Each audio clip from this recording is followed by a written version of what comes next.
po ay laban ng buong bayan kontra sa iilang mga kumpanya, iilang mga employer na ayaw lang magbayad ng aumento sa ating sweldo. Naniniwala ba tayo na dapat ipatupad yung 85 aumento sa sweldo?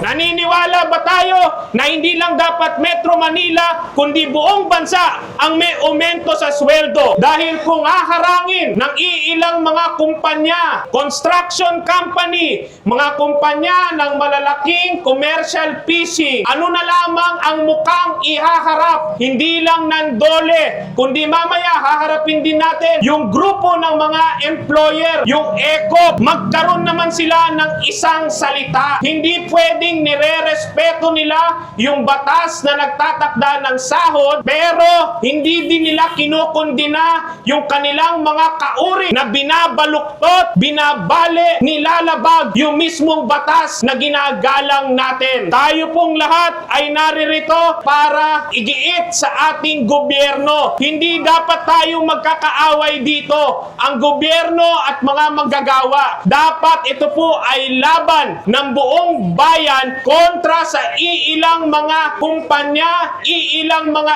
employer na ayaw lang magbayad ng aumento sa ating sweldo. Kaya sama-sama po tayo, wala pong aalis rito hanggat makuha natin ang commitment ng mismong DOLE Secretary Francis Tolentino na igigiit, na ibasura na yung mga TRO at mga kaso.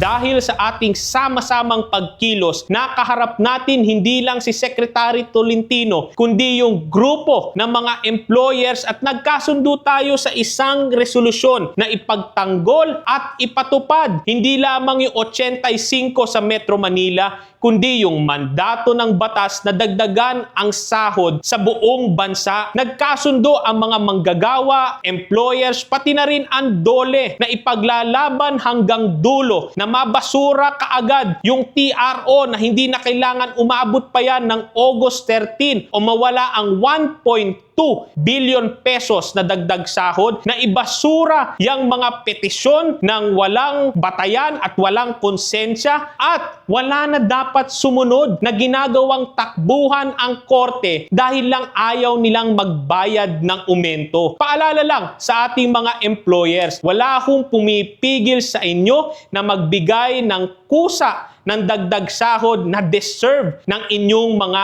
empleyado. Ito po ay isang hakbang pa lamang sa mahaba at mahirap pa nating laban para talunin ang lahat ng sumusubok at humahamon sa ating karapatan para sa dagdag sahod. Kaya nga sama-sama pa rin tayo sa laban na ito na nananawagan lahat ng TRO at mga kaso ibasura na, dagdag sahod ibigay na.